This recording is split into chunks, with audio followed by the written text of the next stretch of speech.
Welcome to Chapter 3 of Ed and John's Cancer Tales. I like that name. I know. It's going to be the Ed and John show. Ed, Gulley, and John. You get first billing. Oh. Because you do have the cancer, after all. Oh, thanks. You're welcome. I'm trying to be generous. So I thought we would talk about emotions. The other day you were talking about, we're both older men who have trouble showing emotions, I think, as most men do. Mm-hmm. And you were talking about how this whole thing has opened up your whole emotional range. Is that true? Yeah, it's almost like they give you the intention that when they tell you cancer that you're going to just kind of wither away, and I feel as though it's almost actually opened me up to another life. I have a lot of, in fact, I think my bucket list has become a barrel now instead of not a pail. It's become a whole barrel of things that I think I still feel I have the ability to do and handle as long as I keep my emotions intact. That's now, the emotions coming up more? Are you feeling more emotion than before? I think I feel more good emotion. I really do. I notice, when somebody just says hello or thank you or opens or shuts the door, it's more prevalent to me, and I seem to be taking it upon myself to reciprocate that type of thing. When somebody does something, I feel closer to them, like they're saying thank you, and I just think I traveled through life and didn't realize that simple things like, yes, people opened the door for you, they helped you pick things up, they would step out of your way and try not to be a hazard. Are these emotions you never felt before? Yeah, I don't think I really noticed them. I don't think they were I there, felt but you didn't them. notice them. Yeah, I think so this has brought that up. Yeah, it's kind of enhanced those little things. It's kind of like I notice how really important they are, not just to me. What things? Like just being cordial to people, not when we're walking down the street. Now that you're just stepping in front, making sure you know where you are and you're not going to hinder that other person in any way.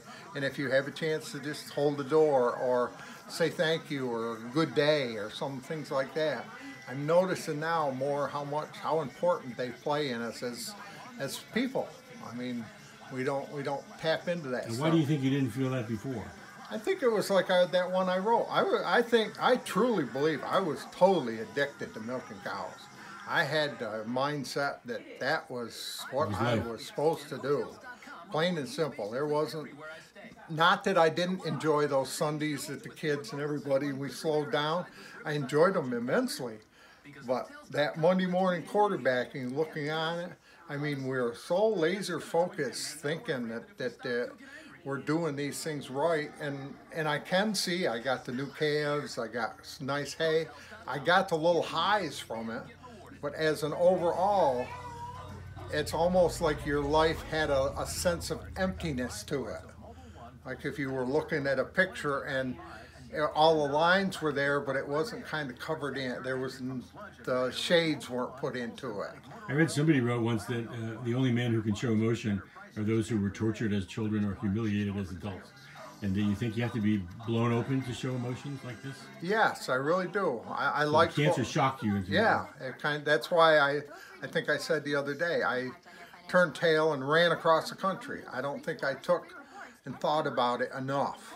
And now that I've come back and I'm starting to get all these emotions under control, I can see shorter trips.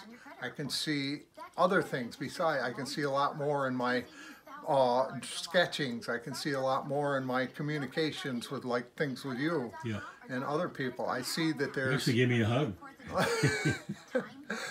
We've been hugging and kissing for weeks now. But I mean, it brings out the humanity in you, I guess, in a way. It makes you aware of life and feeling. You were talking about feeling emotional about Carol. Is that something you want to talk about here a little bit? Yeah, I will. One of the things I've been noticing the last few days is that I've taken it. It hasn't hit me. It's kind of been growing in me that my life, as far as a man with a woman, has changed. It's going to be different. But yeah, I still see her beauty every time I see her, and that's a hard thing for me in my head to say. I know what my destiny is. I know what is going to happen. I don't know when or how long. None of us do. But I do know what it is. But yet I still think that because she's not suffering from the disease, she has a life to go on with. and it's hard for me to say, well, I'm going to go through the list. Here's the fellow that's going to take my place. That is a very hard emotional thing to talk about, or not necessarily to talk about, but more to fathom in your head that you can't steal the rest of her life away. I can't. Although I have to interrupt and tell you one thing for sure. No one can take your place. Thank you. No one can take your place. I've met a lot of people in my life, and no one can take your place. But I mean, I'm I trying. understand your feelings, though. I'm trying, though, with this. I feel I've got to be open. I can't pretend. I want to tell everybody just what I'm experiencing with the hope, that's my hope, that it's going to help. It's going to help. So you're worried about how she's going to do, and seeing another man, if that happens, is very painful for you. Yeah. It's something like it's hard for you. I can, let's say, envision a situation where it might happen, and a little tap on the shoulder, and then this and that. Like it happened to us, the same thing. And just who that person that's going to be play in that vision instead of me. So you're opened up on a whole range of emotions. Yeah. You're feeling a whole range of things you were too busy feeling before. Yeah.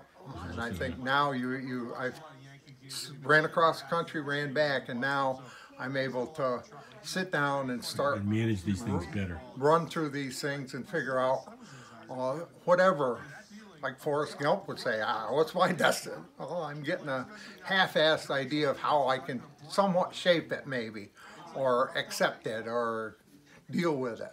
Okay. All right. Well, we're running out of time, but that was a good one, sir. Thank you. Thank you, John. That. And you're helping a lot of people. I hope you know that. I hope so. You're helping me, too. Well, thank you. Thank you, brother.